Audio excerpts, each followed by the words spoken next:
O livro profético de Ezequiel, no seu capítulo 1, a partir do verso 1, nos diz: Aconteceu no 30º ano, no 5º dia do 4º mês, que estando eu no meio dos exilados, junto ao rio Quebar, se abriram os céus e eu tive visões de Deus. No 5º dia do referido mês, no 5º ano de cativeiro do rei Joaquim, veio expressamente a palavra do Senhor a Ezequiel, filho de Buzi, o sacerdote, na terra dos caldeus, junto ao rio Quebar, e ali esteve sobre ele a mão do Senhor. Nós encontramos o profeta Ezequiel na terra da Babilônia. As profecias do profeta antecessor, que foi Jeremias, elas tinham se cumprido. O povo de Judá não deu ouvido a essas profecias.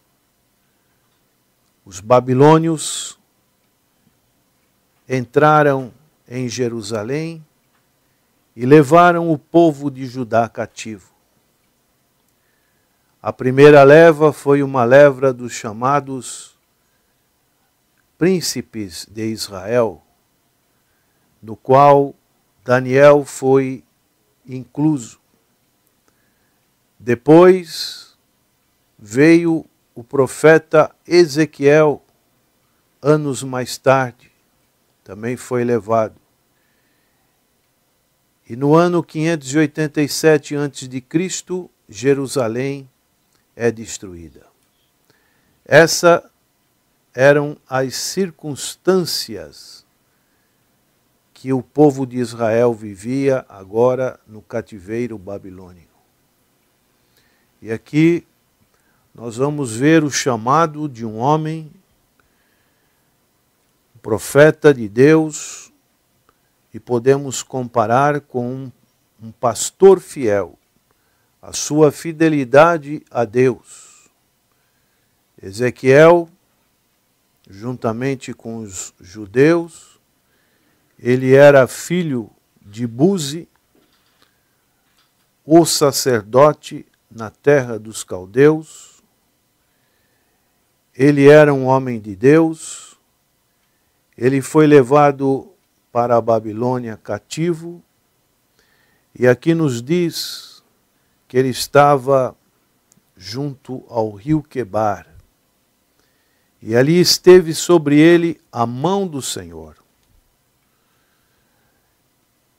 Nós vemos que Ezequiel, provavelmente no tempo do rei Joaquim, ele deveria ter mais ou menos 30 anos para o seu início do seu chamado profético, e ele estava iniciando este chamado. A Bíblia nos fala junto ao rio Quebar.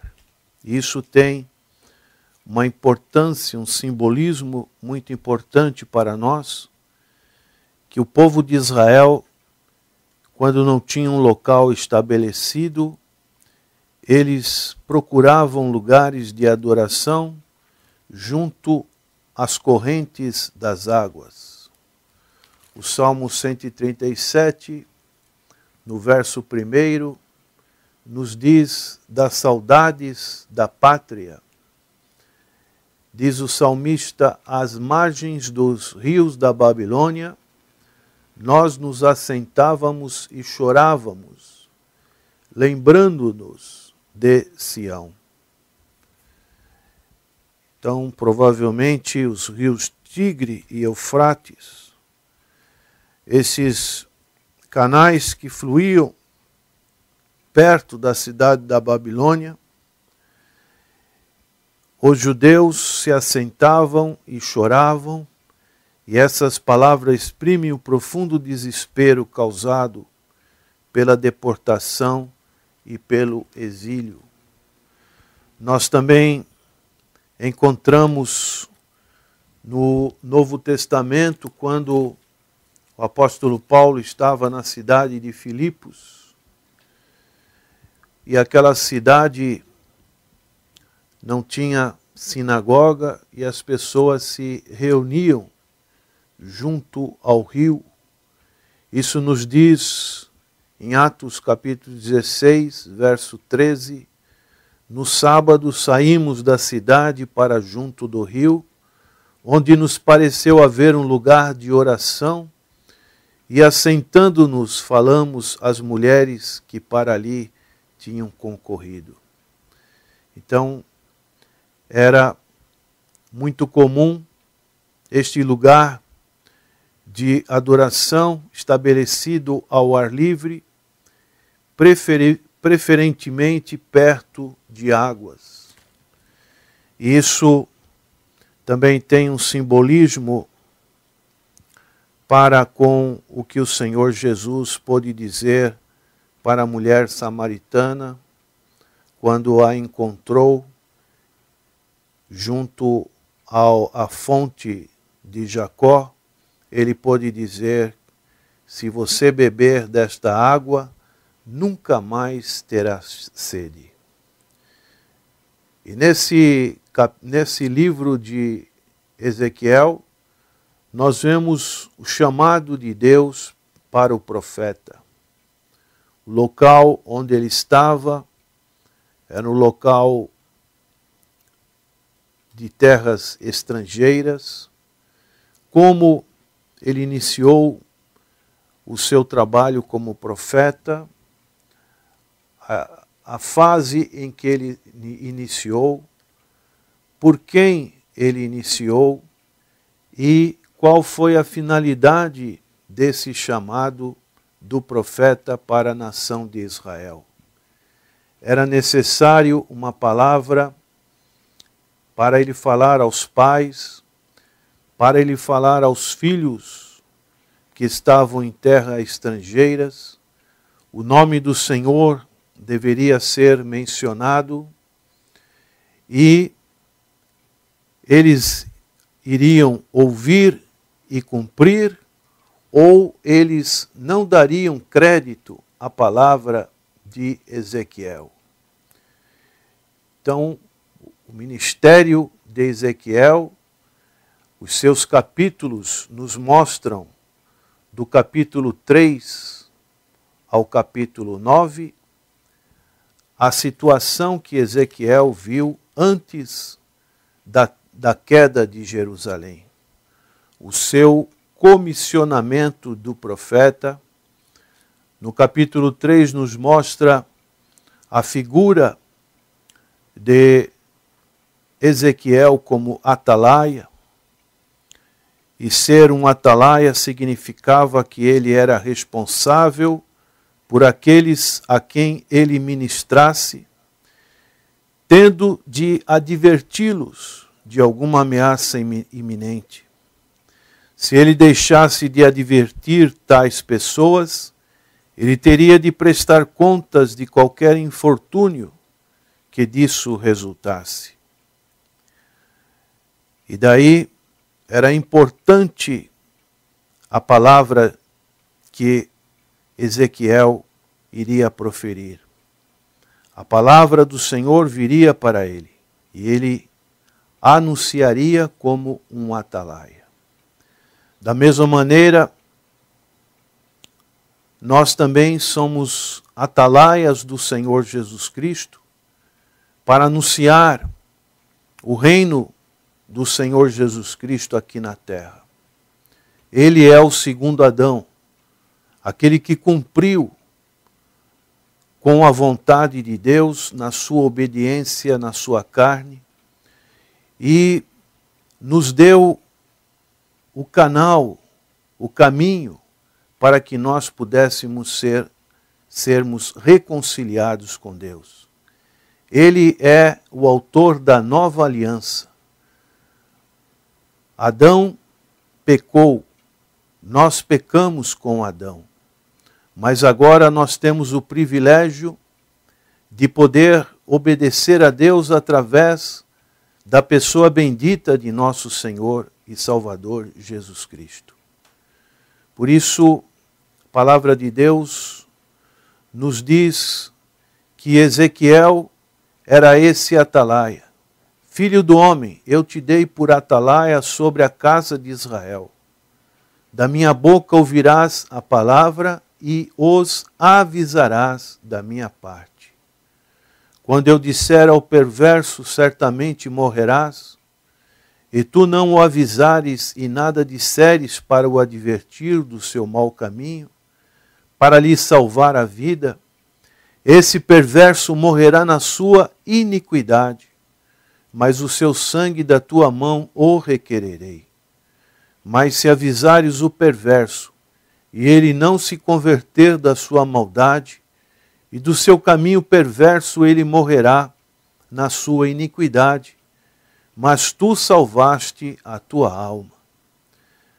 Daí, esse é o grande desafio, o grande aviso que nós também temos que avisar as pessoas.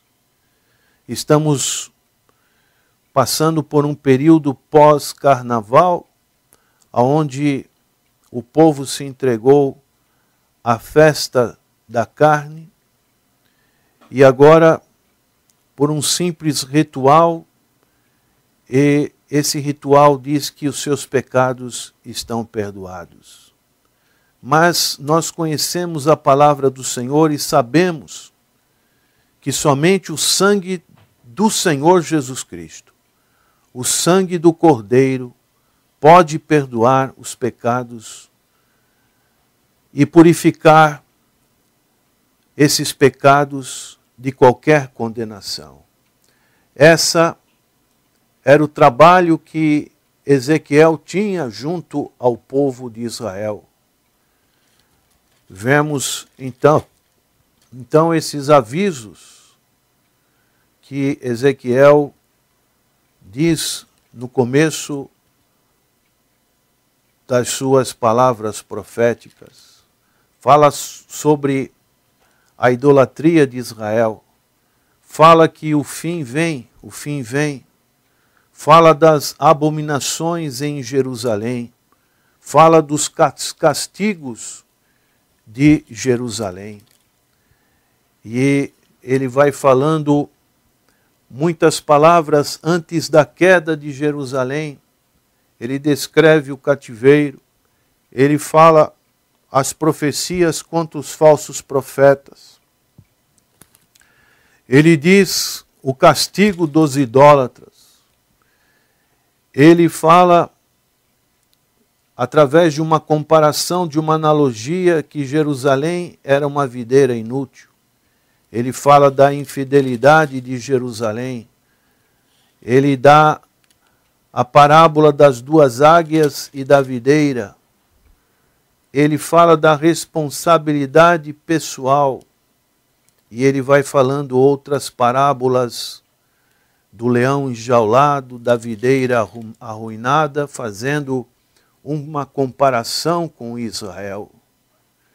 E depois da queda de Jerusalém, a partir do capítulo 33, ele vai se colocar novamente como um atalaia. Essa palavra é muito importante, esse sentido que Deus dá para Ezequiel, avisar o povo do seu mau caminho, avisar da responsabilidade de cada um diante de Deus, e assim ele se coloca como esse atalaia. E depois a palavra de Deus vem para ele, e ele, na fidelidade a esta palavra, ele tem a visão dos ossos secos.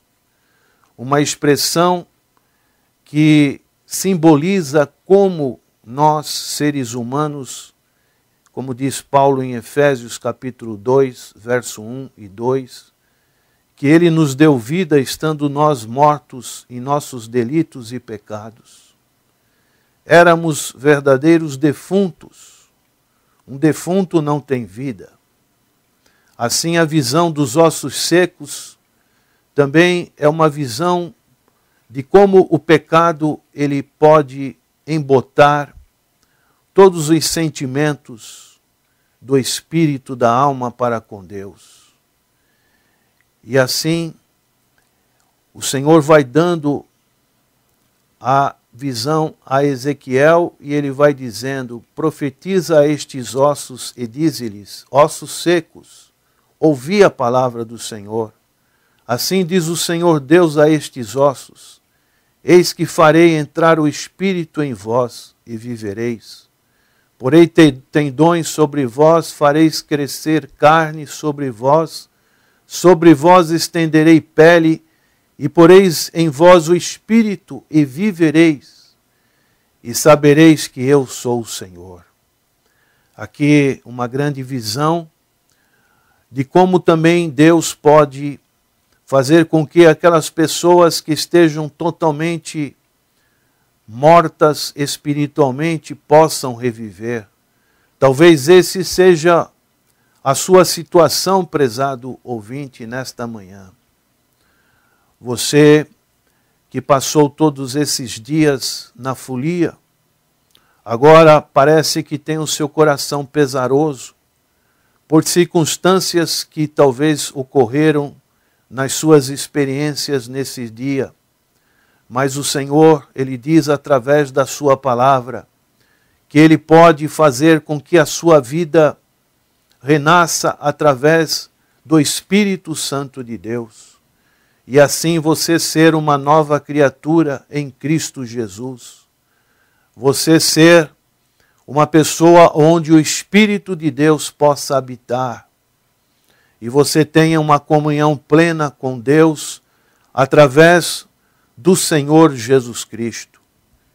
Assim, Ezequiel vai tendo esta visão de ossos secos, e depois, mais para frente, no capítulo 47, Ezequiel tem uma visão da plenitude da graça de Deus, algo que todos nós devemos almejar, devemos anelar, ansiar pelas nossas vidas, para que estejamos nessa torrente de águas purificadoras, essas correntes de águas que vão entrando na nossa vida, como o Senhor disse para a mulher samaritana, e essas correntes vão inundando todo o nosso ser.